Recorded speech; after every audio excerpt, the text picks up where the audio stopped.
তো এই আলোচনাটা যারা বিয়ে করছেন রিসেন্ট তাদের কাজে লাগবে, আর যারা করেন নাই করবেন, শীঘ্রই করবেন, এদেরও কাজে লাগবে। আর যারা মুরব্বী অনেক অভিজ্ঞতা ওনাদেরও কাজে লাগবে, ওনারা এটা শুনে নাতি নাত করতে শোনাতে পারবে, ঠিক কিনা? তাহলে কারোরই লস নাই। বিষয় কি? কথা বলে না। দম্পতি বোঝেন? বুঝেন? স্বামী আর স্ত্রী বানায় যেজন মিস্ত্রি, সে বড় আজব কারিগর ও মনরে সে বড় কঠিন কারিগর, ঠিক কিনা? পৃথিবীর প্রথম দম্পতি হচ্ছে সাইয়েদনা আদম আলাইহিস সালাম আর হাওয়া আলাইহাস সালাম। পৃথিবীর প্রথম স্বামী আদম আলাইহিস সালাম, প্রথম স্ত্রী হাওয়া আলাইহাস সালাম। ওয়া কুলনা ইয়া আদম উসকুন আনতা ওয়া যাওজুকাল জান্নাহ। আল্লাহ বললেন, আদম তুমি আর তোমার জোড়া বা তোমার স্ত্রী দুজনে মিলে জান্নাতে থাকো। তাহলে ওনারা ছিলেন স্বামী আর স্ত্রী, ঠিক কিনা?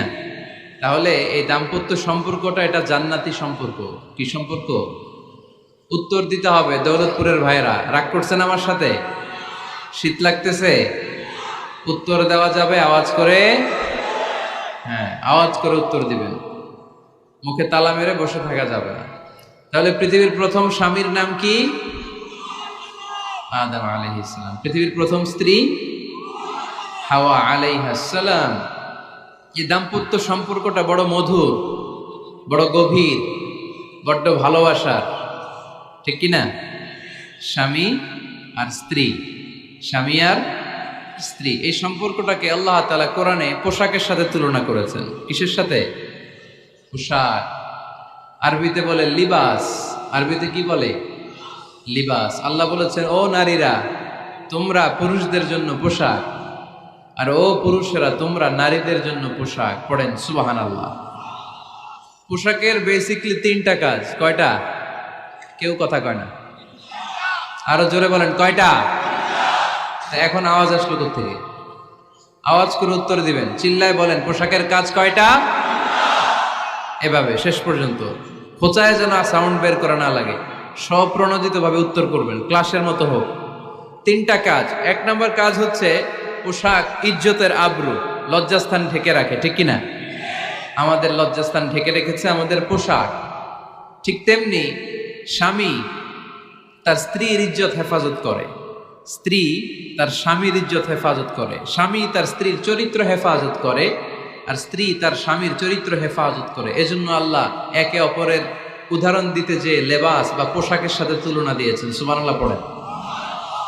পোশাকের দুই নাম্বার কাজ হচ্ছে সৌন্দর্য। এই যে কত সুন্দর ডিজাইন করা, এমব্রয়ডারি করা পোশাক যখন আমরা পরি সুন্দর লাগে না? তেমনি পুরুষের চোখে নারী সুন্দর, নারীর চোখে পুরুষ সুন্দর, স্বামীর চোখে স্ত্রী সুন্দর, স্ত্রীর চোখে স্বামী সুন্দর। সুবহানাল্লাহ পড়েন। পোশাকের তিন নাম্বার কাজ হচ্ছে কমফোর্ট, আরাম দেয়া, প্রশান্তি দেয়া।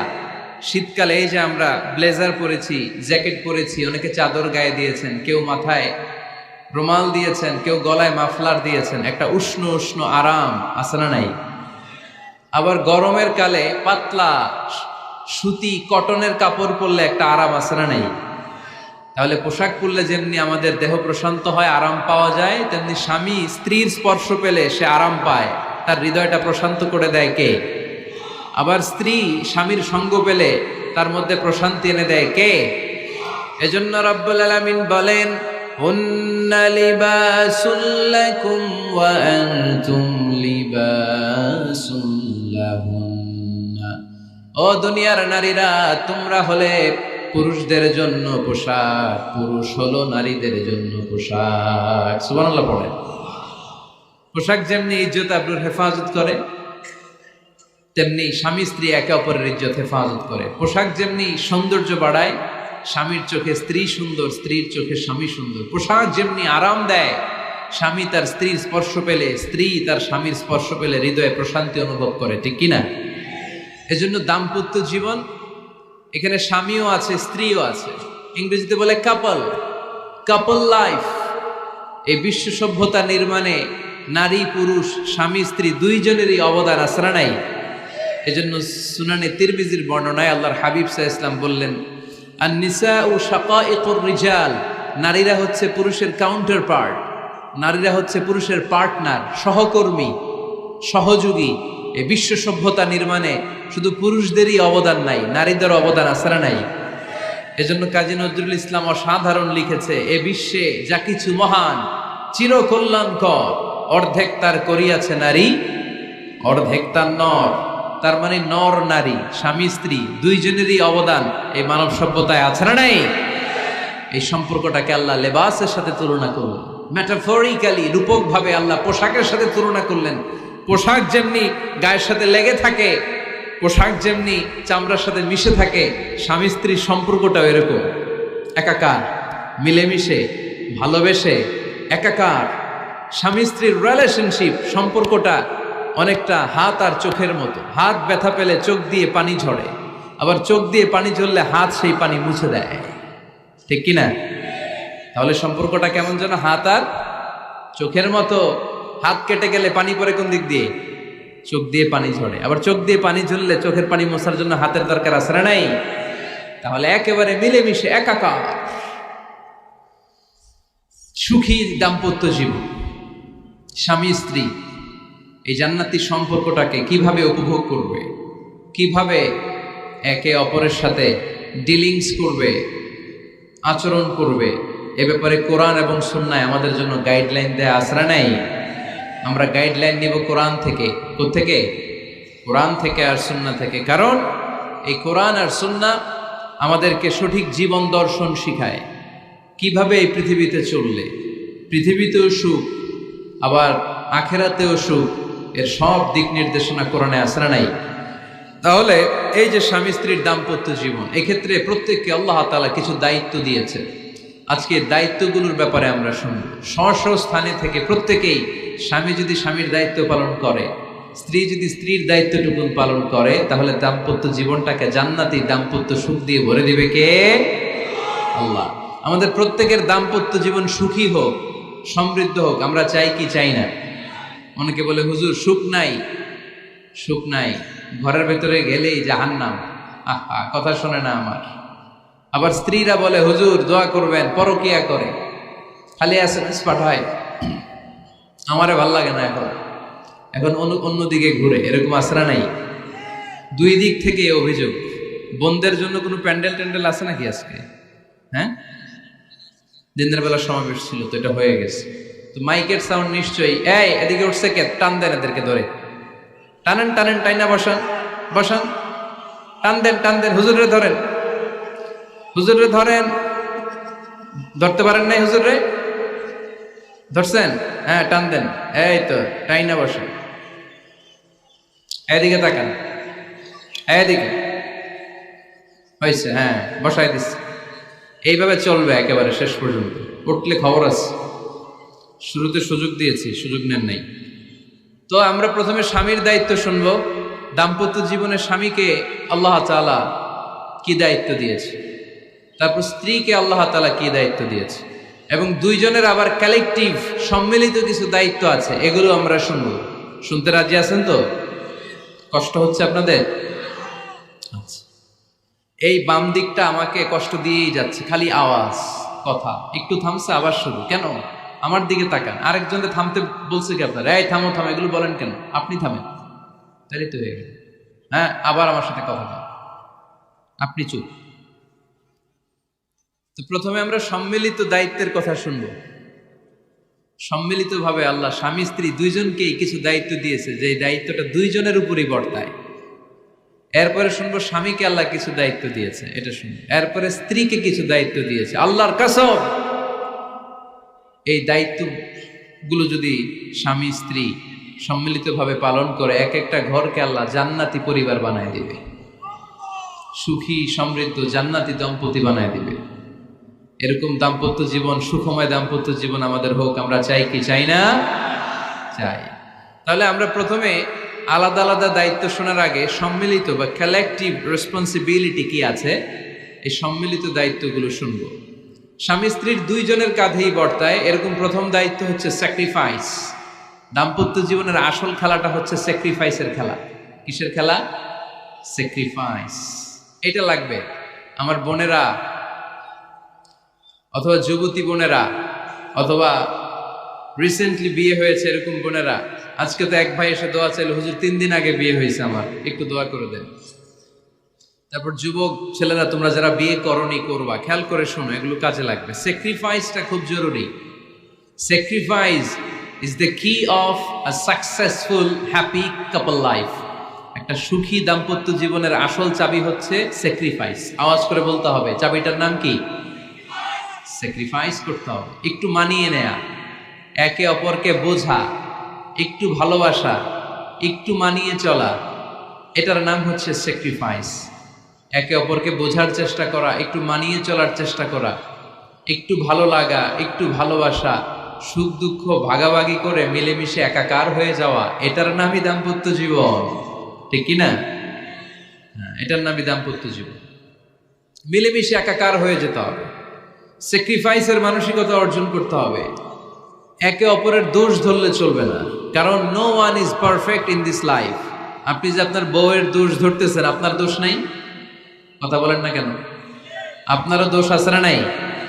তো লিস্ট দুই ভাবে করা যায়, একটা হচ্ছে দোষের লিস্ট, আর একটা হচ্ছে গুণের লিস্ট। দোষের লিস্ট বাদ দিয়ে দেন। আপনার স্ত্রীর মধ্যে আল্লাহ তাআলা কি কি গুণ দিয়েছে, এই গুণগুলোর লিস্ট করুন, দোষের লিস্ট নয়। দাম্পত্য জীবনটাই এমন, কখনো ঝগড়া, কখনো হাসাহাসি, কখনো মেঘ, কখনো বৃষ্টি, আছে না নাই? হয় না এরকম?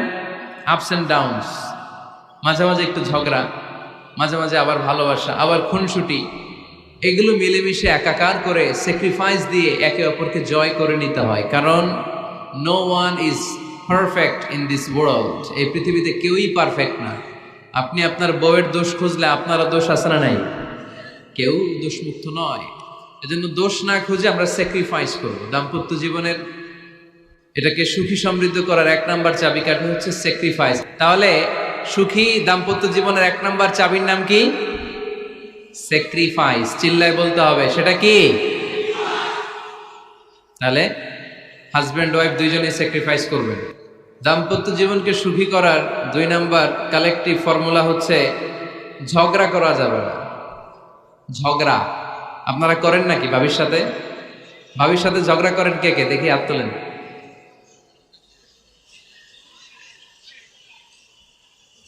এদিকে সব আল্লাহর ওলি, এরা ঝগড়া টগড়া করে না। আপনি করেন? এই সাহসী সন্তান আছে কিছু, মাশাআল্লাহ। ঠিক আছে, বেশি করেন না আবার। হ্যাঁ ঠিক আছে, ঠিক আছে, তোমরাও করো, বুঝছি, আপনারাও করেন। ওকে, না ঝগড়া করা যাবে না। একজন ঝগড়া শুরু করলে আরেকজন চুপ থাকতে হবে। দুইজনই ঝগড়া করলে, দুইজন রেগে গেলে ঝামেলা আসরা নাই। স্বামী রেগে গেলে স্ত্রী চুপ, স্ত্রী কখনো রেগে গেলে স্বামী চুপ, দুইজনই রেগে গেলে তৃতীয় বিশ্বযুদ্ধ, ঠিক কিনা? এই জন্য ঝগড়া করতে দেয়া যাবে না। কারণ এই ঝগড়া, সামান্য ঝগড়া থেকে এই ঝগড়া বাড়তে বাড়তে এটা বিচ্ছেদের দিকে গড়ায়, ডিভোর্স হয়ে যায়। এরকম কত কেস যে আমার কাছে আসে, কত কেস যে আমার কাছে আসে যে হুজুর ছোট্ট ঝগড়া থেকে আমাদের মধ্যে ঝগড়া বাড়তে বাড়তে ইগো প্রবলেমের কারণে বিচ্ছেদে গড়ায়। আর এই ঝগড়া একটু শুরু হলে ইবলিস শয়তানের কাজ হচ্ছে পালে বাতাস দেয়। কি দেয়? পালে বাতাস পেলে এটা দাউ দাউ করে উঁচু হয়ে ওঠে। আগুনের মধ্যে যেমনি কেরোসিন ঢাললে দাউ দাউ করে জ্বলে, সামান্য ঝগড়ার ছোতা পেলে ইবলিস শয়তান খালি দাউ দাউ করে এই ঝগড়ার আগুনকে জ্বালিয়ে দেয়, ঠিক কিনা? এই জন্য ঝগড়া করবেন না, মেহরবানি করে ঝগড়া শুরু করবেন না। যে কোনো মূল্যে এই ঝগড়াকে থামায় রাখতে হবে। তো ফ্যামিলিতে ঝগড়া অনেক সময় হয়ে যায়, কিন্তু একজন ঝগড়া করলে আরেকজন চুপ থাকতে হবে। ঝগড়া নিয়ে একটা মজার গল্প আছে, শুনবেন? বিশৃঙ্খলা করলে তো গল্প শোনানো যাবে না, একেবারে চুপ। আমার দিকে তাকান, তাকিয়েছেন? ঝগড়া নিয়ে যে গল্পটা, সেটা হচ্ছে এক স্বামী ওয়াজ শুনে বাড়িতে গেছে রাত 11টায়। বাড়ির কাছাকাছি যেতে না যেতে স্ত্রীর আবার স্বভাব হচ্ছে রাতের খাবারটা স্বামীর সাথে একসাথে খায়, আলাদা খায় না। তো বাড়ির সামনে যেই স্বামী ফোন দিছে ওয়াইফকে, এই শুরু করার আগে দরজাটা খোলো, আমি চলে আসছি। তো ওয়াইফ এসে দরজা খুলে দিছে। এবার স্বামী ঘরে ঢুকে বলে, শুরু করার আগে রাতের খাবারটা দিয়ে দাও টেবিলে, খেয়ে ফেলে। স্ত্রী বেচারি ডাইনিং টেবিলে খাবার দিয়েছে, হাজব্যান্ড বেচারা ওয়াশরুম থেকে ফ্রেশ হয়ে ডাইনিং টেবিলে বসেছে, স্ত্রীও বসেছে। তো খুব বড্ড গরম। হাজব্যান্ড বলে শুরু করার আগে ফ্যানটা ছাড়। এইবার তো স্ত্রী বেচারি রেগে মেগে আগুন, কি আসার পর থেকে শুরু করার আগে কি শুরু করার আগে? হাজব্যান্ড বলে এই তো শুরু হয়ে গেল। মানে কি? ঝগড়া। মানে কি? ঝগড়া। প্রিয় ভাইয়েরা, ঝগড়া করবেন না। স্বামী রেগে গেলে স্ত্রী চুপ থাকবেন, স্ত্রী রেগে গেলে স্বামী চুপ থাকবেন। কারণ সহিহ মুসলিমে এসেছে, ইন্না ইবলিসা ইয়াদাউ আরশাহু আলাল মা। ইবলিস শয়তান তার সিংহাসন গেড়েছে সাগরের উপর। কোথায়? ইবলিসের সিংহাসন কোথায়? সাগরের উপর। সুম্মা ইয়াবআসু সারায়াহু, সে প্রতিদিন সকালবেলা তার সাঙ্গপাঙ্গরে গোটা পৃথিবীতে পাঠায়, যা পৃথিবীতে ফাসাদ সৃষ্টি কর। ইবলিস যখন সাঙ্গপাঙ্গদেরকে গোটা পৃথিবীতে ছড়িয়ে দেয়, সারাদিন ধোকা দেওয়ার পরে, ওয়াসওয়াসা দেওয়ার পরে, রাত্রিবেলা ইবলিসের কাছে ফিরে আসে, এসে বলে, ও ইবলিস, আমি আজকে আল্লাহর বান্দাদেরকে দিয়ে মিথ্যা কথা বলিয়েছি। ইবলিস বলে, এটা তো কোনো ব্যাপারই না, এগুলাই তো তোদের কাজ। আরেক শয়তান বলে, আমি ওজনে কম দিয়েছি একজনের মাধ্যমে বাজারে। ইবলিস বলে, এটাও তেমন বড় কোনো কাজ নয়। আরেকজন বলে, আমি সুদের ডিলিংস করিয়েছি। ইবলিস বলে, এটাও কোনো কাজ নয়। আরেক শয়তান বলে, আমি মদের আড্ডাখানায় নিয়ে মসজিদে যেতে নিয়েছিল, সেখান থেকে সরিয়ে মদের আড্ডাখানায় আল্লাহর বান্দাদেরকে নিয়েছি। ইবলিস বলে, এইটাও তেমন বড় কোনো কাজ নয়। আরেক শয়তান এসে বলে, মা তারাকতুহু হাত্তা ফাররাকতু বাইনাহু ওয়া বাইনা ইমরাআতিহি, আমি এক আল্লাহর বান্দার সাথে বান্দির ঝগড়া লাগিয়ে ঝগড়া করাতে করাতে তালাক পর্যন্ত নিয়ে গিয়েছি।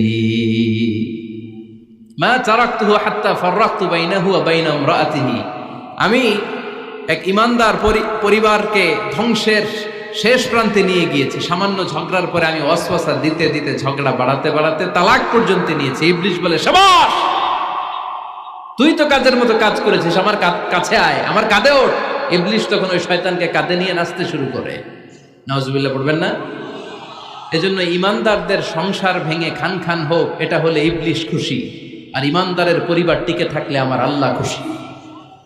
আমরা কার খুশি চাই? এজন্য শয়তানরে খুশি হতে দেয়া যাবে না। ইমানদারদের পরিবারগুলো ঝগড়ার মাধ্যমে ভেঙে যাক, সব সময় শয়তানের মিশন এটা।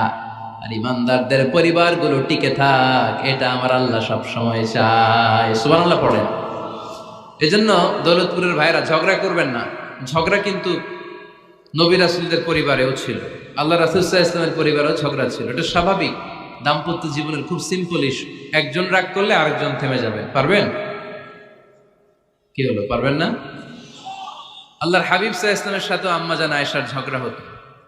মজার একটা হাদিস শুনে, সহিহ বুখারীর হাদিস, মুসনাদ আহমদ ইবনে হাম্বলও এসেছে এই হাদিসটা। আম্মা জান আয়েশার সাথে ঝগড়ার পর আম্মা জান আয়েশাও রাগ, আল্লাহ রাসূল সাল্লাল্লাহু আলাইহি ওয়াসাল্লামও রাগ। এখন রাগ মিটানোর দরকার আছে না নাই? আল্লাহ রাসূল সাল্লাল্লাহু আলাইহি ওয়াসাল্লাম বললেন, আয়েশা চলো মিটমাট করে ফেলি। সুবহানাল্লাহ কইবেন না? চলো মিটমাট করি। মিটমাটের জন্য ওমর রে ডাকি। আম্মা জান আয়েশা বলে, না, ওমর গলিব, ওমর খুব মেজাজওয়ালা, আমার ডর লাগে। তোমার আব্বারে ডাকি। আব্বারে ডাকেন, আব্বারে ডাকেন। খুশি হয়ে গেছেন আম্মা জান আয়েশা রাদিয়াল্লাহু। আবু বকর রাদিয়াল্লাহু চলে আসলেন, দাঁড়ালেন। এবার বিষ্ণু সাল্লাল্লাহু আলাইহি ওয়াসাল্লাম বললেন, তাতাকাল্লিমিন আও আতাকাল্লাম, কি ঘটছে আমাদের মাঝে, তুমি বলবা না আমি বলবো? আম্মা জান আয়েশা বললেন, তাতাকাল্লামু আনতা ওয়ালা তাকুল ইল্লা হাক্কান, আপনিই বলেন, তবে সত্য ছাড়া মিথ্যা বলেন না। আবু বকর রাদিয়াল্লাহু তাআলা আনহু শুনে রেগে গেলেন, কি এ কেমন কথা তোমার? নবীকে উদ্দেশ্য করে তুমি বলছো সত্য ছাড়া মিথ্যা বলবেন না, নবী কখনো মিথ্যা বলবে নাকি? রেগে মেয়ের গায়ে মেরেছে এক চোর খেয়ে আম্মা জান আয়েশা উল্টে পড়ে গেলেন। সাইয়েদনা আবু বকর রাদিয়াল্লাহু তাআলা আনহু রেগে গড়গড় করতে লাগলেন, আবার মারার জন্য উদ্যত হলেন। আম্মা জান আয়েশা রাদিয়াল্লাহু তাআলা আনহু বাঁচার জন্য এবার বিশ্বনবীর পিছনে যে আশ্রয় নিলেন। সুবহানাল্লাহ পড়বেন না? বিশ্বনবী সাইয়েদনা আবু বকরের সামনে দুই হাত মেলে ভেবে দাঁড়িয়ে গেলেন। আল্লাহর হাবিব যখন আম্মা জান আয়েশাকে বাঁচানোর জন্য দুই হাত উঁচু করে দাঁড়িয়ে গেলেন, সাইয়েদনা আবু বকর থেমে গেলেন। সাইয়েদনা আবু বকর এই পরিস্থিতি দেখে ঘর থেকে বের হয়ে ঘরের বাইরে দাঁড়ালেন। এবার আল্লাহ রাসূল সাল্লাল্লাহু আলাইহি ওয়াসাল্লাম আম্মা জান আয়েশাকে তুললেন, বললেন, ইয়া আয়েশা কাইফা রাআইতিনি আনকাসতুকি মিনার রাজুল, দেখলা নাকি কেমন করে আমি তোমার বাবার হাত থেকে তোমারে বাঁচালাম। আজকে আমি যদি সামনে দাঁড়িয়ে না বাঁচাতাম, তোমার বাবা তোমারে একেবারে মেরেই ফেলতো। সুবহানাল্লাহ পড়ে। দেখছো আয়েশা, আমি বাঁচাইলাম তোমারে, আমার সাথে ঝগড়া করো, আমি বাঁচাইলাম। এই কথা শুনে আম্মা জান আয়েশা রাদিয়াল্লাহু তাআলা লজ্জায় পড়ে হেসে দিলেন। সুবহানাল্লাহ পড়বেন না? এত আস্তে সুবহানাল্লাহ। লজ্জায় হেসে দিলেন। বিষ্ণু সাল্লাল্লাহু আলাইহি ওয়াসাল্লাম এবার হেসে দিলেন। দুইজনের হাসাহাসি শুনে বাইরে থেকে আবু বকর রাদিয়াল্লাহু তাআলা আনহু হাসির আওয়াজ শুনে অবাক, কি রে এতক্ষণ যুদ্ধ, এখন আবার হাসি কেন? হাসে দেখার জন্য সাইয়েদনা আবু বকর রাদিয়াল্লাহু তাআলা আনহু ঘরের ভেতরে ঢুকলেন। ঢুকে দেখেন আম্মা জান আয়েশাও হাসে, বিশ্বনবীও হাসে, সাইয়েদনা আবু বকর হেসে দিলেন। আরশের উপর থেকে খুশি হয়ে গেলেন কে? এবার সাইয়েদনা আবু বকর বলেন, ইয়া রাসূলুল্লাহ, ইয়া হাবিবাল্লাহ, আশরিকানি ফি সিলমিকুমা কামা আশরাকতুমানি ফি হারবিকুমা। নবী গো, আপনাদের দুইজনের মধ্যে যুদ্ধ লাগলে যেমনি মিটমাট করার জন্য আপনি আমারে ডাকেন, আপনাদের এই আনন্দ ঘন মুহূর্তগুলোতে শরীক হওয়ার জন্য মাঝে মাঝে আমারে ডাইকে। সুবহানাল্লাহ পড়ো। আপনাদের মধ্যে যুদ্ধ লাগলে সন্ধি করার জন্য যেমনি আমারে ডাকেন, আপনারা যখন আনন্দ ঘন পরিবেশ এরকম খুনসুটি করেন, হাসাহাসিতে মেতে ওঠেন, তখন একটু আমারে রাইখেন। সুবহানাল্লাহ পড়বেন না? দেখেন আল্লাহ রাসূল সাল্লাল্লাহু আলাইহি ওয়াসাল্লাম পৃথিবীর সবচেয়ে শ্রেষ্ঠতম মানুষ, উনাদের পরিবারেও ঝগড়া হতো, কিন্তু এই ঝগড়া কোনোদিন তালাক পর্যন্ত গিয়েছে? কথা বলেন না কেন?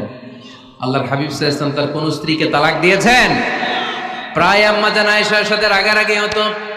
আল্লাহর হাবিব সাল্লাল্লাহু আলাইহি ওয়াসাল্লাম বলতেন, আয়েশা কখন তুমি রেগে থাকো সেটাও আমি জানি, কখন তুমি আমার উপর খুশি থাকো সেটাও আমি জানি।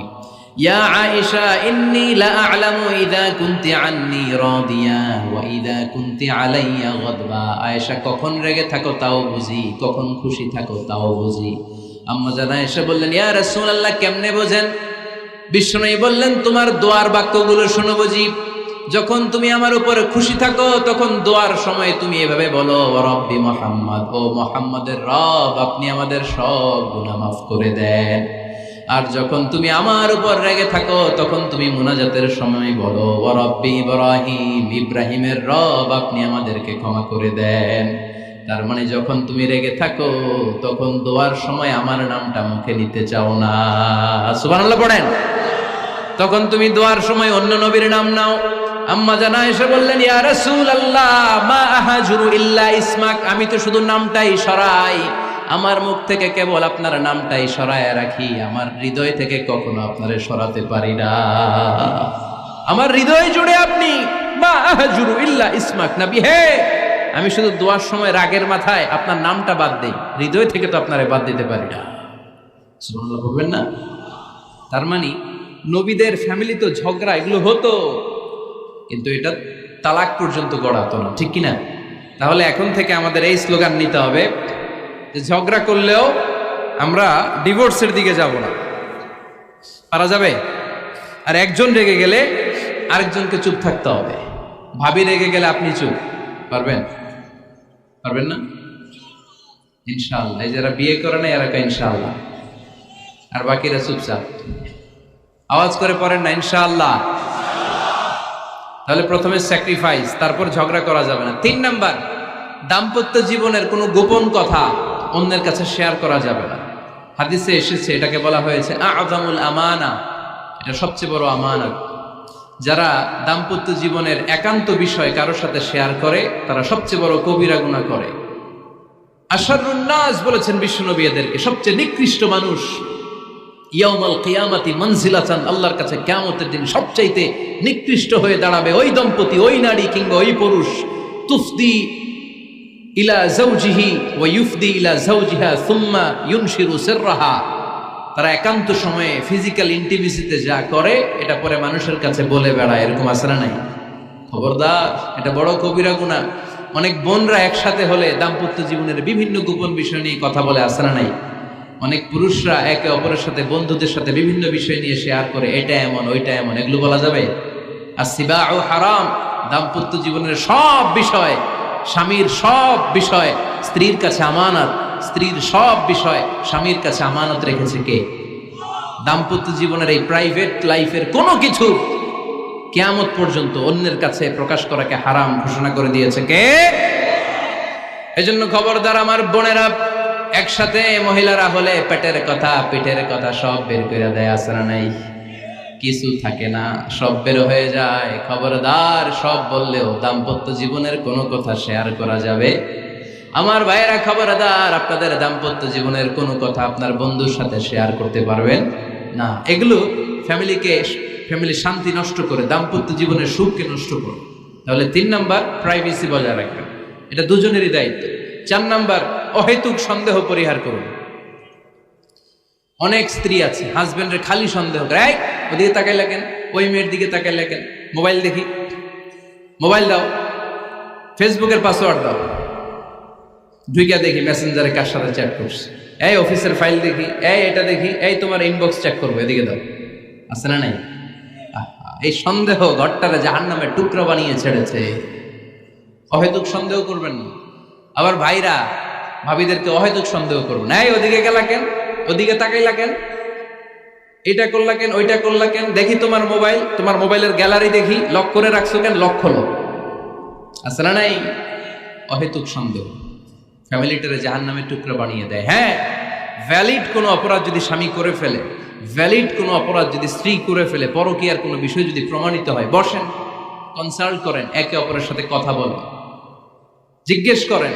কিন্তু অহেতুক, আমি অনেক ফ্যামিলি এরকম দেখেছি, আমার কিছু বন্ধুকেও আমি দেখেছি যে এদের অবস্থা খুব খারাপ, খালি সন্দেহ করে, আছে না নাই?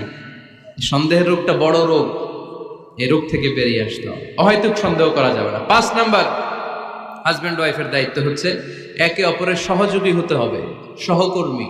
আল্লাহর জান্নাত পাওয়ার ক্ষেত্রে একে অপরের সহযোগী। আপনি একা জান্নাতে যাবেন, ভাবি জাহান্নামে, এটা আপনি চান? জি না, আওয়াজ নাই আমগো গলায়। আপনি এটা চান? ভাবি একা জান্নাতে যাবে, আপনি যাবেন না, এটা ভাবি চায়? চায় না। তাহলে গেলে একসাথেই যান না, একসাথেই যান, একসাথেই যাবেন, আলাদা না। এজন্য আল্লাহর আনুগত্যে, আল্লাহর ইবাদতে, দাম্পত্য জীবনে একে অপরের সহযোগী হতে হবে। স্বামী ভুল করলে স্ত্রী সুন্দর করে শুধরে দিবে, স্ত্রী ভুল করলে স্বামী শুধরে দিবে। ফজরের সময় স্ত্রী হাজবেন্ডকে ডেকে দিবে, উঠতে না চাইলে ঠান্ডা পানির ছিটা দিবে। কারণ জান্নাতে একা যাওয়া যাবে না, গেলে দুইজনই যাবে, কথা কয় না? দুইজনেই জান্নাতে যাওয়ার দরকার আছে না নাই? যত বেশি আপনারা আল্লাহর আনুগত্যে আগাতে পারবেন, তত আপনাদের মহাব্বত বাড়ায় দিবে কে? এই যে হাজবেন্ড ওয়াইফের ভালোবাসাটাকে বলে লাভ পিরামিড। কি pyramid? Love pyramid, like triangle, ত্রিভুজ আকৃতির। হাজবেন্ড ওয়াইফের ভালোবাসাটা ত্রিভুজ আকৃতির। The closer the couple comes to Allah, the closer they comes to each other. Husband wife যত বেশি আল্লাহর কাছে যাবে, তারা নিজেরাও নিজেদের তত কাছে যাবে। হাজবেন্ড ওয়াইফ আল্লাহর সম্পর্ক থেকে যত দূরে সরে যাবে, তারা নিজেরাও নিজেদের থেকে তত দূরে সরে যাবে, ঠিক কিনা? ত্রিভুজ চিনেন আপনারা? হ্যাঁ, এই জিওয় কয়েকজন জিওয়, আপনারা ত্রিভুজ চিনেন না? চিনি, জিওয়, ঠিক আছে। ত্রিভুজের কয় কোণা? হ্যাঁ, 3 কোণা। এই যে এরকম লাভ পিরামিড, 3 কোণা। এই উপরের কোণায় আল্লাহর অবস্থান, আর এই কোণায় স্বামী, এই কোণায় স্ত্রী। তো তারা আল্লাহর দিকে যত যাবে, নিজেরাও তত কাছে যাবে। আর তারা আল্লাহর সম্পর্ক থেকে যত দূরে চলে যাবে, নিজেদের মধ্যে দূরত্ব বাড়তে থাকবে, ঠিক কিনা? পিরামিডটা বুঝতে পারছেন? ত্রিভুজ আকৃতির সম্পর্কটা লাভ পিরামিড এরকম, 3 কোণা। উপরের কোণায় থাকে আল্লাহ, এদিকে স্বামী, এদিকে স্ত্রী। তারা যদি আল্লাহর কাছে উভয়ে যেতে চায়, উভয়ে কাছাকাছি আসতেছে না? কথা বলেন না কেন? আর আল্লাহর আনুগত্য ইবাদত থেকে দুইজন যদি দূরে সরে যায়, তাহলে দুজনের দূরত্ব বাড়িয়ে দেয় কে? এজন্য স্বামী হবে স্ত্রীর সহযোগী, সহকর্মী। নামাজের সময় একে অপরকে ডেকে দিবেন, মোবাইলে অ্যালার্ম দিয়ে রাখবেন। স্বামী স্ত্রীরে ডাকেন, স্ত্রী স্বামীরে ডাকেন। স্বামী স্ত্রীকে কোরআন তেলাওয়াত শোনাবেন, স্ত্রী স্বামীরে কোরআন তেলাওয়াত শোনাবেন। ফ্যামিলিটারে জান্নাতি ফ্যামিলি বানায় দিবে কে? তাহলে এই 5টার দায়িত্ব কালেকটিভ রেসপন্সিবিলিটি, স্বামীর উপরও বর্তায়, স্ত্রীর উপরও বর্তায়। এগুলো মেনে চললে দাম্পত্য জীবন সুখকর করে দিবে কে? মনোযোগ আছে? কষ্ট হচ্ছে? এবার আমরা হাজবেন্ডের দায়িত্ব শুনবো। হাজবেন্ডের প্রথম দায়িত্ব হচ্ছে, হাজবেন্ড হচ্ছে caretaker of the family, incharge, protector. আর রিজালু কাওয়ামুনা আলান নিসা। আল্লাহ বললেন স্বামী হলো তার স্ত্রীর ইনচার্জ, প্রোটেক্টর, স্ত্রীকে সুরক্ষা দিবে, স্ত্রীকে টেক কেয়ার করবে, স্ত্রীর দায়িত্বে থাকবে। এই দাম্পত্য জীবনের দুইজনের সংসারের মধ্যে স্বামীকে দায়িত্বশীল বানিয়েছে কে? পুরুষ দায়িত্বশীল। পুরুষ কখনো নারীর ক্ষতি করে না, সুপুরুষ নারীর ক্ষতি করে না, ঠিক কিনা? গোটা পুরুষ সমাজ নারী সমাজের সুরক্ষা দিবে। যেগুলো নারীকে একান্তে পেলে রেপ করে, যে ঢাকা বিশ্ববিদ্যালয়ে একটা রেপের ঘটনা ঘটছে না, যে এই বেয়াদবটা এই কাজ করেছে, এটা কি পুরুষ না কুপুরুষ? এটা কি সুপুরুষ না কুপুরুষ? সুপুরুষ নারীর প্রোটেকশন দেয়, নারীর টেক কেয়ার করে, তার ইনচার্জ, তার দায়িত্বশীল। দাম্পত্য জীবনে অর্থনৈতিক যত দায় দায়িত্ব আছে সব আল্লাহ তাআলা পুরুষের কাঁধে দিয়েছে। কার কাঁধে? এই দাম্পত্য লাইফে নারীর কোনো অর্থনৈতিক দায় দায়িত্ব নারীর কাঁধে আল্লাহ দেয় নাই। এজন্য সব অর্থনৈতিক দায়িত্ব পুরুষের ঘাড়ে। 4টা অর্থনৈতিক দায়িত্ব আছে। পুরুষ নারীকে মহারণা দিবে, পুরুষ নারীকে খাবারের ব্যবস্থা করবে, পুরুষ নারীকে পোশাকের ব্যবস্থা করবে, পুরুষ নারীর জন্য রেসিডেন্সিয়াল ব্যবস্থা করবে, ঠিক কিনা? وآتوا النساء صدقاتهن نحلة فإن طبن لكم عن شيء منه نفسا فكلوه هنيئا مريئا। সুবহানাল্লাহ পড়ে। সব স্বামীদেরকে আল্লাহ ডেকে বললেন, ও স্বামীরা শোনো শোনো, বিয়ের পর সাথে সাথে স্ত্রীর কাছে তুমি মোহরানা আদায় করে দাও। মোহর দেয়া নফল নাকি ফরজ? জোরে বলেন। তোমরা কি দাও? সিলটি পুলা মোহরানা দাও? হ্যাঁ, মোহরানা দিতায় নাকি যৌতুক খাইতা? খিতা করতা? হ্যাঁ, কি দিব? মোহরানা দিব। মোহরানা দেয়াকে ফরজ করেছে কে? আল্লাহ। তো মোহর দিতে টাকা লাগে না? এই টাকার দায়িত্ব পুরুষের ঘাড়ে দিছে কে? 2 নাম্বার দায়িত্ব, আলাল মাউলুদি লাহু রিজকুহুন্না ওয়া কিসওয়াতুহুন্না বিল মা'রুফ। স্বামী স্ত্রীর জন্য খাদ্যের ব্যবস্থা করবে, পোশাকের ব্যবস্থা করবে। 3 নাম্বার, ওয়াসকিনুহুন্না মিন হাইসু সাকানতুম মিন ওয়াজদিকুম। নিজের সামর্থ্যের মধ্যে থেকে স্ত্রীর জন্য রেসিডেন্সিয়াল একটা এরিয়ার ব্যবস্থা করে দিবে। সুবহানাল্লাহ পড়ো। তাহলে অর্থনৈতিক দায়িত্বের মধ্যে 4টা: মোহরানা দেয়া, মিলস খাবারের ব্যবস্থা করা, মানে ফুডিং এন্ড ক্লোথিং, পোশাকের ব্যবস্থা করা, সর্বশেষ রেসিডেন্সিয়াল ব্যবস্থা করা। এই যে অর্থনৈতিক সব দায়িত্ব, খরচ যেখানেই আছে, সব দায়িত্বগুলো পুরুষের কাঁধে দিল কে? চিল্লায় বলেন কে? খরচের সবকিছু আল্লাহ তাআলা পুরুষের কাঁধে দিয়েছে। এটা হচ্ছে পুরুষের ফিনান্সিয়াল দায়িত্ব। এবার দাম্পত্য জীবনে পুরুষের নন ফিনান্সিয়াল কিছু দায়িত্ব আল্লাহ তাআলা দিয়েছে। এগুলো আমরা নন ফিনান্সিয়াল পুরুষের যে দায়িত্ব আছে সেটা আমরা শুনবো। 1 নাম্বার দায়িত্ব হচ্ছে স্বামীর উচিত স্ত্রীর সাথে ভালো আচরণ করা। ভালো আচরণ করেন তো আপনারা? জি হয়। এই শুধু উনি করে, বাকিরা খিতা কর্তা, মারামারি কর্তা নেই, খিতা কর্তা। হ্যাঁ, সালাম দিবেন, স্ত্রীকে কি দিবেন? আল্লাহ বললেন, ওয়া আশিরুহুন্না বিল মা'রুফ। স্ত্রীর সাথে কোমল ভাষায়, ভালো শব্দে, ভালো বাক্যে ভালো কথা বলো। স্ত্রীর সাথে খারাপ আচরণ করো না। স্ত্রীকে দেখলে তুমি মুচকি হাসি দাও। অনেক স্বামী আছে কখনো স্ত্রীকে দেখলে মুচকি হাসি দেয় না, চেহারাটা বাংলা পাসের মতো এরকম করে রাখে, আছে না নাই? দৌলতপুরের লোকের অবশ্য অনেক ভালো, এই যে সবার মুখে হাসি, মুচকি হাসি। হাসেন তো, মুচকি হাসি দেন তো একটা। আওয়াজ করলে মুচকি হাসি হয় নাকি? এটা মুচকি হাসি, দাঁত দেখা যাবে না, সাউন্ড হবে না, শুধু এখানে একটু এক চিলতে হাসির একটা ঝলক পড়বে, এটার বলে মুচকি হাসি। কেন রাসূলুল্লাহ সাল্লাল্লাহু আলাইহি ওয়াসাল্লাম আকসারু তাবাসসুমান, আল্লাহর হাবিব সাল্লাল্লাহু আলাইহি ওয়াসাল্লাম সব সময় মুচকি হাসতেন। অনেকে আছে চেহারা গোমরা করে রাখে, জীবনেও হাসে না, এরকম আছে না নাই? দেখছেন এরকম আছে? এলাকায় তো নাই না? আছে। হাসবেন, হাসবেন।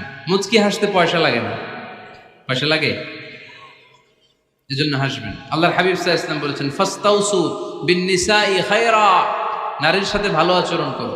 নারীদেরকে বাঁকা পাঁজরের হাড় দিয়ে তৈরি করা হয়েছে। এই হাড়কে সোজা করতে গেলে ভেঙে যাবে, রেখে দিলে বাঁকাই থেকে যাবে। তো কি করতে হবে? ফাস্তাউসু বিন-নিসাই খায়রা, কোমল আচরণ করো। আবার আল্লাহর হাবিব সাল্লাল্লাহু আলাইহি ওয়াসাল্লাম বললেন, রিফকাম বিল কাওয়ারিদ, নারীদেরকে কাচের তৈজসপত্র বাসনের সাথে গ্লাসের সাথে আল্লাহর হাবিব সাল্লাল্লাহু আলাইহি ওয়াসাল্লাম তুলনা করলেন। কাচের তৈজসপত্র, কাচের গ্লাস, কাচের প্লেট যেমনি আস্তে তুলতে হয়, আস্তে রাখতে হয়, নারীদের সাথে এরকম কোমল আচরণ করার আদেশ দিয়েছে কে? কাচের গ্লাস, তৈজসপত্র, জগ কিভাবে রাখেন আপনারা? খুব জোরে এরকম থপাস করে নাকি? উঠানোর সময় থপাস করে উঠান? খুব স্মুথলি এটা ধরতে হয়, স্মুথলি এটা রাখতে হয়। তেমনি নারীদের সাথেও স্মুথলি আচরণ করবেন। নারীদেরকে যত আপনি কোমল মোলায়েম ভাষায় কথা বলতে পারবেন, তারা তত আপনার কথা শুনবে। যত সুন্দর সুন্দর কথা নারীকে, স্ত্রীকে বলবেন, তুমি আমার সব, তুমি আমার কৈতরী, তুমি আমার টুনটুনি, তুমি আমার ময়না পাখি, তুমি আমার সোনা পাখি। ওই যে কয় কলিজা, তার মানে প্র্যাকটিস চলে বাসায়। আর কি ডাকেন? ভাবিরে কি ডাকেন বলেন? জান।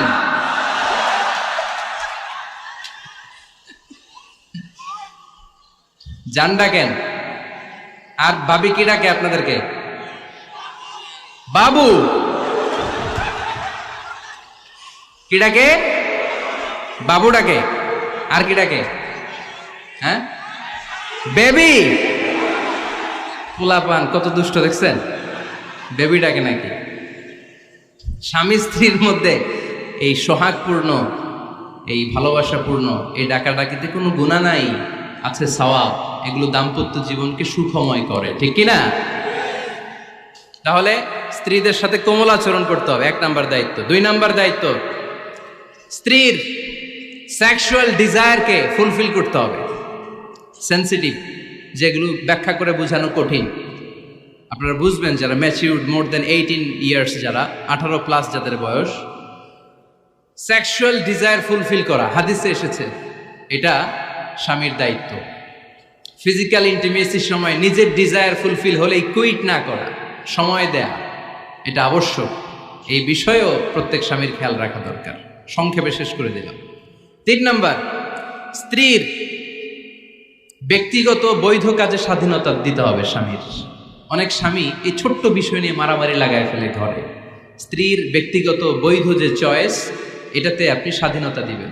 স্ত্রীর মনে চায় রান্না বান্না শিখতে, আপনি বললেন তুমি কম্পিউটার শিখো, কিলাকিলি আছে না নাই? স্ত্রীর মনে চায় কাঁথা সেলাই শিখতে, নকশি কাঁথা, আপনি বললেন না তুমি ল্যাঙ্গুয়েজ শিখো, ঝামেলা আছে না নাই? না, প্রত্যেকের আলাদা ব্যক্তিগত রুচি, চাহিদা, মতামতের গুরুত্ব আছে না নাই? এজন্য প্রত্যেক স্বামীর উচিত স্ত্রীর বৈধ ব্যক্তিগত যে কাজ, অবৈধগুলা না। আবার স্ত্রী বলল যে জি বাংলা দেখবো, তুমি একটা টিভি নিয়ে আসো, আনা যাবে? কথা বলেন। স্ত্রী বলল চলো পহেলা বৈশাখে আমরা নাচানাচি করব, তুমি আর আমি মিলে, এটা মানা যাবে না। স্ত্রীর ব্যক্তিগত বৈধ কাজের স্বাধীনতা দেয়া। আম্মা জান আয়েশা রাদিয়াল্লাহু তাআলা আনহা বলেন, ওয়া কানা লি সাওয়াহিবু ইয়ালআবনা মাই, বুখারীর বর্ণনা। আমি যখন আল্লাহর হাবিব সাল্লাল্লাহু আলাইহি ওয়াসাল্লামের বাড়িতে বউ হয়ে আসলাম, আমার কিছু খেলার সাথী ছিল। আমি কাপড় দিয়ে পুতুল বানাতাম আর ঘোড়া বানাতাম, এগুলো দিয়ে খেলতাম।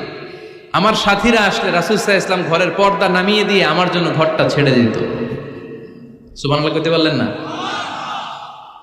আল্লাহর হাবিব সাল্লাল্লাহু আলাইহি ওয়াসাল্লাম কখনো বলতেন না আয়েশা তোমার বান্ধবীরা যেন ঘরে না আসে, কখনো বলতেন না আয়েশা আমি নবী মানুষ, তুমি নবীর বউ, তুমি কেন পুতুল দিয়ে খেলো, তুমি যেন কাপড় দিয়ে পুতুল বানাও, কেন ঘোড়া বানাও, এগুলো বন্ধ করো। কোনদিন বিশ্বনবী আম্মা জান আয়েশা রাদিয়াল্লাহু তাআলা আনহার পুতুল খেলায় বাধা দেন নাই, সাথীদের সাথে খেলাধুলায় কখনো বাধা দেন নাই।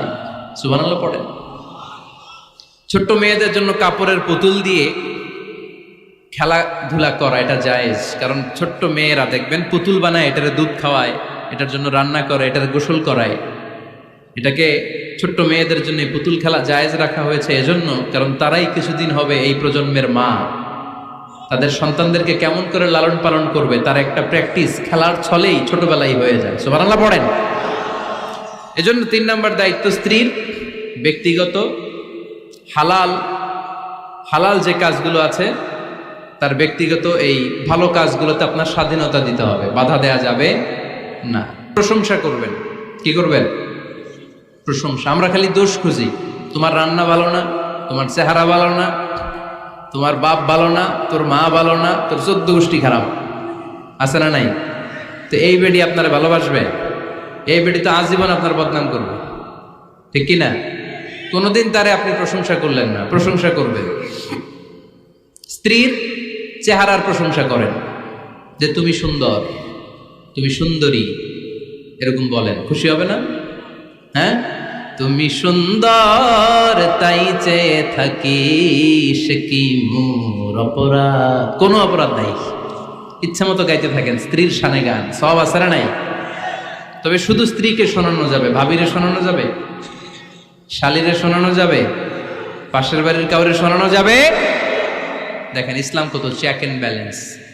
স্ত্রীকে আপনি গান শোনান, কোনো গুনাহ নাই, আছে শুধু সওয়াব। তাহলে 4 নম্বর পয়েন্ট হচ্ছে এপ্রিসিয়েশন। সারাদিন এই মহিলাটা ফজরের পর থেকে উঠে ঘর গুছায়, মশারিগুলো খোলে, বিছানা পরিষ্কার করে, বাচ্চাদেরকে ক্লিন করে, স্কুলের টিফিন রেডি করে দেয়, বাচ্চাদেরকে স্কুলে যেতে দেয়, আপনার জন্য খাবার রেডি করে, কাপড় ধোয়, ঘরের সবাইকে দেখভাল করে। একদিনও আপনি তার এপ্রিসিয়েশন করলেন? এরকম ডাকাইত স্বামী আছে না নাই? দৌলতপুরে নাই, এখানে সব ভালো। এপ্রিসিয়েট করবেন। আমরা ভুলে যাই, একটা থ্যাঙ্কস দিতে ভুলে যাই, একটা জাযাকিল্লাহ, আল্লাহ তোমাকে জাযা দেখ, এটাও বলি না। এদিকে তাকান, বলবেন তুমি সুন্দরী, তুমি অনন্যা, তুমি সুস্নিগ্ধা, তুমি প্রিয়ংবদা, তুমি সুহাসিনী, তুমি সুকেশিনী, তুমি সুভাষিনী, তুমি অসূর্যম পোষ্যা, মেঘে কালো কেশ, কাজল কালো চুল, হরিণের মতো ডাগর ডাগর দুটি তোমার চোখ। আহা হা, যে পোলাপাইন খুশি হয়ে গেছে, আহা হা, ওরা মুখস্থ রাখতেছে, বলবে এগুলা, বিয়ে করে নাই কিন্তু এখনো। তো জায়গা মতো বলবা, গার্লফ্রেন্ডে বলো না। আবার কাকে বলবা? স্ত্রীকে। কাকে? স্ত্রীকে। পারা যাবে না? একটু এপ্রিসিয়েশন দেওয়া যাবে না ওনাদেরকে? একটু প্রশংসা করবেন। প্রশংসা পেলে নারীরা বড্ড খুশি হয়। যদি আপনি বলেন যে তোমার রান্নাটা আজকে অসাধারণ হয়েছে, দেখবেন আরেক বাটি আইনা দিতেছে, খাইতে পারতেছে না, এরপর পাতে তুলে দেয়, আরেকটু খাও, আরে খাও না, আছে না নাই? ওই যে প্রশংসা করছেন, খুশি হয়ে গেছে। তো আপনি 10,000 টাকার বান্ডিল দিয়ে আপনার বউকে যত খুশি করতে না পারবেন, রান্না মজা হয়েছে এইটা বলে আপনি অনেক বেশি খুশি করতে পারবেন। আল্লাহর হাবিব সাল্লাল্লাহু আলাইহি ওয়াসাল্লাম কখনো স্ত্রীদের রান্নার বদনাম করে নাই। সুবহানাল্লাহ পড়বেন না? আওয়াজ করে পড়েন সুবহানাল্লাহ। আজ থেকে স্ত্রীর সৌন্দর্যের প্রশংসা করবেন, কাজের প্রশংসা করবেন, রান্নার প্রশংসা করবেন, এপ্রিসিয়েশন দিবেন। পারবেন তো? রান্নার প্রশংসা নিয়ে মজার একটা গল্প আছে, শুনতে চান? তো উঠতে শুরু করলেন যে, হ্যাঁ, এখন আর কে কারে ধরবে? অনেকে উঠে গেছে। 2টার দিকে যারা বসা, প্রায় আমার মাহফিলগুলোতে এই সমস্যা হয়। গাইবান্ধাতে আমি গেলাম, জিজ্ঞেস করলাম কখন আসছেন? কয় ফজর পরে আসছেন। তো ফজর পরে আসছেন, এত আগে আসছেন কেন? কয় জায়গা পাবো না, এই জন্য। লক্ষ লক্ষ মানুষ, কে কাকে নিয়ন্ত্রণ করবে? লক্ষ লক্ষ মানুষ। আমার জীবনে এত বড় প্যান্ডেল আমি কথা বলি নাই। এরা সকাল থেকে বসে আছে, পেশাব আটকে রাখছে, এটা ক্ষতিকর না? এরা আজহারিকে দেখার পরে এরপর ওঠা আরম্ভ করছে, দেখাইছি, কয় দেখে গেছি হুজুর, এরপরে চলে যাচ্ছে। তা আপনাদেরও কি অবস্থা এরকম? হ্যাঁ, আচ্ছা ঠিক আছে। তো রান্নার প্রশংসা নিয়ে যে মজার গল্পটা আপনাদের শোনাতে চাই, এদিকে তাকান, মনোযোগী হন। আমার ওয়াজ শুনে এক লোক মনে মনে নিয়ত করছে যে আয়রে, জীবনে তো রান্নার প্রশংসা করলাম না, আজকে রান্নার প্রশংসা করব। তো মাহফিল শেষে বাসায় গেছে, স্ত্রী তাকে খাবার দিয়েছে, স্বামী খাবার খায় আর মিটি মিটি হাসে। স্ত্রী বলে, এই মাহফিল শুনে আসছো, রাত বাজে 12টা, খাচ্ছ, ভালো কথা, হাসো কেন?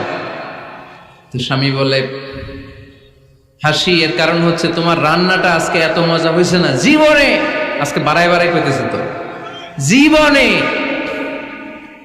এত মজার রান্না খাই নাই। রান্না মজা হয়েছে শুই না। স্ত্রী তো রেগে গেছে, কি গত 10 বছর ধরে তোমার রান্না করে খাওয়াই, একদিনও রান্নার প্রশংসা করলা না, আর আজকে পাশের ঘরের ভাবি একটু গরুর গোশতের তরকারি পাঠাইছিল বাটিতে করে, পাশের ঘরের ভাবি একটু আমাদের বাড়িতে তরকারি পাঠাইছিল, তো ওই তরকারি দিয়েই তোমাকে খাবার দিছি, আজকে আর রান্না টান্না আমি করি নাই। তো ওই বেটির রান্না তোমার এত ভাল লাগছে, এই 10 বছরে একদিনও কইলা না, আজকে এটা কইলা খাও খাও, তোমার মজার খাও, আর রান্ধুম না। তো প্রশংসা করলে বুঝে শুনে করবেন, একটু এনশিওর হবেন যে রান্নাটা করছিল কে। তা না হইলে কিন্তু ঘরে চুলায় আগুন জ্বলবে না, টানার রোজা রাখা লাগবে, ঠিক কিনা? তো 4 নাম্বার গেল এপ্রিসিয়েশন, একটু এপ্রিসিয়েশন দিবেন। আল্লাহর হাবিব সব সময় স্ত্রীদের প্রশংসা করতেন। সেই বুখারীর বর্ণনা, আল্লাহর হাবিব বলেন, ইন্না ফাদলা আয়েশা আলান নিসা কাফাদলিস সারিদ আলা সাইরিত তাআম। আরব ভূখণ্ডের মধ্যে সব খাবারের উপরে সারিদ খাবার যেমনি সেরা, দুনিয়ার সব নারীদের মধ্যে আমার আয়েশা তেমনি সেরা। সারিদ একটা খাবার আছে। আমি যখন মিশরে পড়তাম আল আজহার ইউনিভার্সিটিতে, আমাদের ইউনিভার্সিটিতে সরকারের পক্ষ থেকে সরকারিভাবে খাবার দেয়া হতো। আমাদের খাবারের খরচ বহন করতেন ওমানের সুলতান কাবুস। এই গত 3-4 দিন আগে ইন্তেকাল করেছেন। নাম শুনছেন আপনারা? প্রায় 40 বছরেরও বেশি মনে হয়, 45 বছর বা 50 বছরের লম্বা সময় উনি ওমানের প্রেসিডেন্ট ছিলেন। উনি আমাদের খাবারের খরচটা বহন করতেন। কিছুদিন আগে ইন্তেকাল করেছেন। আমরা ওনার জন্য দোয়া করি, আল্লাহ তাআলা এই সুলতান কাবুসের জীবনের গুনাহগুলো মাফ করে নিক, ওনার সমস্ত খেদমত আল্লাহ কবুল করে নিক। তো আমাদের আল আজহার ইউনিভার্সিটির হোস্টেলে ঈদের দিন একটা খাবার দিত, এটার নাম ছিল সারিদ। রুটি আর গোশত এগুলোকে ম্যাশড করে একটা স্তর বানাতো, এটা কেটে কেটে আমাদেরকে দিত, এটাকে বলে সারিদ। আরব দেশে সবচেয়ে দামি খাবার। আমাদের দেশে যেমনি পোলাও, গরুর রেজালা, রোস্ট, এগুলো খুব উন্নত খাবার ধরা হয়, বিয়েতে সার্ভ করা হয়। আরব দেশে ওইটাকে বলে সারিদ, শ্রেষ্ঠ খাবার। আল্লাহর হাবিব বললেন, সব খাবারের মধ্যে যেমনি সারিদ সেরা, নারীকুলের মধ্যে তেমনি আমার আয়েশা সেরা। দেখেন কেমনে এপ্রিসিয়েট করতেন। আম্মা জান আয়েশাকে তিনি সব সময় আদর করে হামায়রা বলে ডাকতেন। হামায়রা মানে লাল সুন্দরী বউ। কি সুন্দরী? আম্মা জান আয়েশা রেগে গেলে গাল দুটো আনার ফলের মতো লাল হয়ে যেত, এজন্য ডাকতেন, ও আমার লাল সুন্দরী বউ। সুবহানাল্লাহ কইতে পারলেন না? আবার আম্মা জান খাদিজাতুল কুবরা তাহেরা রাদিয়াল্লাহু তাআলা আনহার ব্যাপারে বলতেন, ইন্নী ক্বাদ রুজিকতু হুব্বাহা। সহিহ মুসলিমের বর্ণনায় তিনি বলতেন, খাদিজার ভালোবাসা আল্লাহ তাআলা আমার হৃদয়ে রিজিক হিসেবে দিয়েছে। আওয়াজ করে পড়েন আল্লাহু আকবার। তো এইজন্য এপ্রিসিয়েট করবেন। 5 নাম্বার হচ্ছে আপনার ভালোবাসা স্ত্রীকে প্রকাশ করুন। এক ছাদের নিচে আজীবন বসবাস, 20 বছর হয়ে গেছে এদের সংসার, একদিনও মুখ ফুটে বলতে পারে নাই তোমারে ভালোবাসি। পারছেন? হ্যাঁ, কে কে পারছেন? দেখে হাত তোলেন। হাত অর্ধেক তুলে আবার নামায়, ভেজাল আছে, ঠিক কিনা? ভালোবাসি বলছিলেন? কারে বলছিলেন? ভাবিকে না গার্লফ্রেন্ডকে? হ্যাঁ, স্ত্রীকে বলবেন। নিজের স্ত্রীকে বলবেন আই লাভ ইউ। কি বলবেন? কথা বুঝে না বোধহয়। কি বলবেন? সবাই বলেন, কি বলবেন? মুরব্বী একজনও কয় না, কয় এতদিন কইছি না, অহনো কম না। তিরমিজির বর্ণনা দেখেন, বিশ্বনবী যে আই লাভ ইউ বলতো তার দলিল শুনেন। সাহাবারা জিজ্ঞেস করলেন, ইয়া রাসূলুল্লাহ, মান আহাব্বুন নাস ইলাইক, ও নবী কারে সবচেয়ে বেশি ভালোবাসেন? Who do you love the most? নবী কাকে সবচেয়ে বেশি লাভ করেন আপনি? সাহাবারা প্রশ্ন করলেন, ইয়া রাসূলুল্লাহ কাকে লাভ করেন বেশি? আল্লাহর হাবিব সাল্লাল্লাহু আলাইহি ওয়াসাল্লাম বললেন, আয়েশা, আয়েশা রে। সুবহানাল্লাহ কইবেন না? সাহাবারা বললেন, ওমিনার রিজাল, পুরুষদের মধ্যে কারে বেশি পছন্দ করেন? বিশ্বনবী বললেন, আবুহা, আয়েশার বাবারে। সাইয়েদনা আয়েশা রাদিয়াল্লাহু তাআলা আনহার বাবার নাম কি? আবু বকর। কি নাম? আবু বকর। আল্লাহর হাবিব সাল্লাল্লাহু আলাইহি ওয়াসাল্লাম বললেন, সবচেয়ে বেশি লাভ করি আয়েশাকে। সাহাবারা বললেন, ওমিনার রিজাল, পুরুষদের মধ্যে কারে বেশি লাভ করেন? আল্লাহর হাবিব সাল্লাল্লাহু আলাইহি ওয়াসাল্লাম বললেন, আয়েশার বাবারে। সুবহানাল্লাহ পড়েন। আম্মা জান আয়েশাকে বিশ্বনবী এত ভালোবাসতেন। আম্মা জান আয়েশা পেয়ালার যেইখানে ঠোঁট লাগিয়ে দুধ পান করতেন, বিশ্বনবী পেয়ালার ওই জায়গাটা খুঁজে খুঁজে ওই জায়গায় ঠোঁট লাগিয়ে দুধ পান করতেন। আম্মা জান আয়েশা রাদিয়াল্লাহু তাআলা না গোশত খেয়ে হাড্ডি চষে হাড্ডিটা রেখে দিলে বিশ্বনবী আম্মা জান আয়েশার চষা হাড্ডিটা মুখে নিয়ে আবার চষতে শুরু করে দিতেন। পড়েন সুবহানাল্লাহ। দুইজন একসাথে এক বালতি থেকে পানি নিয়ে গোসল করতেন। পড়েন আল্লাহু আকবার। তাহলে এভাবে ভালোবাসা প্রকাশ করতে পারবেন তো? 6 নাম্বার স্বামীর দায়িত্ব হচ্ছে গৃহস্থলী ছোটখাটো যে কাজ আছে এই কাজগুলোতে হেল্প করা। আমরা অনেক সময় এগুলোর লজ্জা মনে করি। আল্লাহর হাবিব সাল্লাল্লাহু আলাইহি ওয়াসাল্লাম আমাদের মডেল। আল্লাহর হাবিব সাল্লাল্লাহু আলাইহি ওয়াসাল্লাম ঘরের কাজে সাহায্য করতেন। আপনারা এইভাবে ওটা শুরু করলেন? হ্যাঁ, বউকা বসেন বসেন বসেন, শেষ করে দিচ্ছি আর 10 মিনিট, বসেন। আল্লাহর হাবিব সাল্লাল্লাহু আলাইহি সাল্লাম ঘরের কাজে সাহায্য করতেন। আপনারা ঘরের কাজে সাহায্য করেন তো? আম্মা জান আয়েশা বলেন বিশ্বনবী নিজ হাতে জুতা সেলাই করেছেন, নিজ হাতে জামা সেলাই করেছেন। মুসনাদে আহমদ ইবনে হাম্বলের বর্ণনা, আল্লাহর রাসূল সাল্লাল্লাহু আলাইহি ওয়াসাল্লাম দুধ খেতে মন চাইলে নিজ হাতে ছাগলের দুধ দহন করেছেন। সুবহানাল্লাহ। নিজে আটার খামির বানাতেন, আম্মা জান আয়েশা চুলায় সেকা দিতেন। আবার আম্মা জান আয়েশা রাদিয়াল্লাহু তাআলা আনহা আটার খামির বানাতেন, বিশ্বনবী এটা চুলায় সেকা দিতেন। সুবহানাল্লাহ পড়ে। দুধ খেতে চাইলে নিজ হাতে বিশ্বনবী ছাগির ওলান থেকে দুধ দহন করে আম্মা জান আয়েশার কাছে এনে দিয়ে দিতেন। সুবহানাল্লাহ পড়ে। তাহলে ঘরের কাজে সহায়তা করবেন, ঘরের কাজে সহায়তা। 7 নাম্বার হালাল এন্টারটেইনমেন্ট, হালাল বিনোদন, এটা ইসলাম জায়েজ রেখেছে। অনেকে আমরা বিনোদনটাকে হারাম মনে করি, এরকম আছে না নাই? হ্যাঁ, বিনোদন 2 ধরনের, একটা হারাম এন্টারটেইনমেন্ট আর একটা হচ্ছে হালাল এন্টারটেইনমেন্ট। আম্মা জান আয়েশা রাদিয়াল্লাহু তাআলা আনহাকে নিয়ে মরুভূমিতে দৌড়াদৌড়ি করতেন। ভাবির সাথে দৌড়াদৌড়ি করছেন কারা কারা? দেখি হাত তোলেন। হ্যাঁ, দৌড়াদৌড়ি করছেন কোথায়? যৌতুকের লাগে হেতেরে দৌড়াইছেন? হেতি বাসাল্লাই দিছে দৌড়, এই দৌড়াদৌড়ি না। আম্মা জান আয়েশা রাদিয়াল্লাহু তাআলা আনহার সাথে বিশ্বনবী মরুভূমিতে দৌড়াদৌড়ি করেছেন। বলেছেন আয়েশা দেখো কে কার আগে ওই খেজুর বাগান ধরতে পারে, তুমি আগে না আমি আগে। একবার বিশ্বনবী জিতলেন, তার 7 বছর পরে প্রথমে আম্মা জান আয়েশা রাদিয়াল্লাহু তাআলা আনহা ওই দৌড়ে জিতলেন। তার 7 বছর পরে বিশ্বনবী জিতে আম্মা জান আয়েশাকে হারায় দিলেন। পড়েন সুবহানাল্লাহ। ঈদের দিন আম্মা জান আয়েশাকে হাবাসী সাহাবাদের তীর আর বল্লম দিয়ে যে খেলা চলতে এই খেলা দেখাতেন। সুবহানাল্লাহ পড়েন। বিশ্বনবী খেলা দেখাতেন আম্মা জান আয়েশাকে। এই হচ্ছে স্বামীর দায়িত্ব, হালাল এন্টারটেইনমেন্ট আপনি করতে পারবেন। আচ্ছা, 8 নাম্বার স্বামীর দায়িত্ব হচ্ছে, স্বামীর দায়িত্ব বলেই এখন দোয়া। স্ত্রীর মতামতের গুরুত্ব দিবেন। অনেক স্বামী আছে বাজার করতে গেলে নিজের যেটা মন চায় ওইটাই কিনে, আসে না নাই? পছন্দ করে আচার, পছন্দ করে জলপাই, আমড়া, এগুলো আনে না, আসে না নাই? খোঁজ খবর নিবে। অনেকে ফ্ল্যাট কিনতে মনে চায়, হুট করে কিনে ফেলে না। ভাবিরে জিজ্ঞেস করবেন কোন দিকে কিনলে ভালো হয়, ওয়াশরুমটা কোন দিকে দিতে হবে, কিচেনটা কোন দিকে দিলে সুবিধা, জানালাগুলো কোথায় দিলে সুবিধা, এগুলো সব ডিসাইড করে নেবেন। এই কারণেই দাম্পত্য জীবনে সুখ নাই। 9 নাম্বার, একসাথে সময় কাটাবেন। 6 মাসের বেশি কোনো লোক তার স্ত্রীর অনুমতি ছাড়া বাইরে যে প্রবাস জীবন কাটাতে পারবে না। এদেশের অনেক লোক প্রবাসে সময় কাটায়। 6 মাসের বেশি স্ত্রীকে রেখে দিয়ে কোনো হাজব্যান্ড বিদেশে থাকতে পারবে না। সিলেটিরা লন্ডনে থাকে, 6 মাস পরেই আসতে হবে, ঠিক কিনা? সর্বশেষ কথা হচ্ছে স্ত্রীর জন্য দোয়া করবেন। স্বামীর পক্ষ থেকে স্ত্রীর জন্য দোয়া, এটার গুরুত্ব আছে না নাই? বিশ্বনবী তার স্ত্রীর জন্য দোয়া করতেন। স্ত্রীর জন্য দোয়া করবেন, রব্বানা হাব লানা মিন আজওয়াজিনা ওয়া যুররিয়াতিনা কুররাতা আ'য়ুন ওয়াজআলনা লিল মুত্তাকিনা ইমামা। ও আল্লাহ, আমার স্ত্রীদেরকে, আমার সন্তানদেরকে আমার চক্ষু শীতলকারী বানিয়ে দেন। পড়েন আমিন।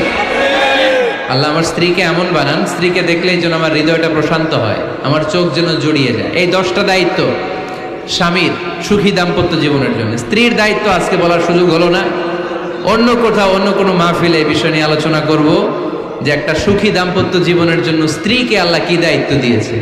এই দায়িত্বগুলো আপনারা ইউটিউব থেকে শুনে নেবেন। আপনারা সবাই ভালো থাকুন, সুস্থ থাকুন, সুন্দর থাকুন।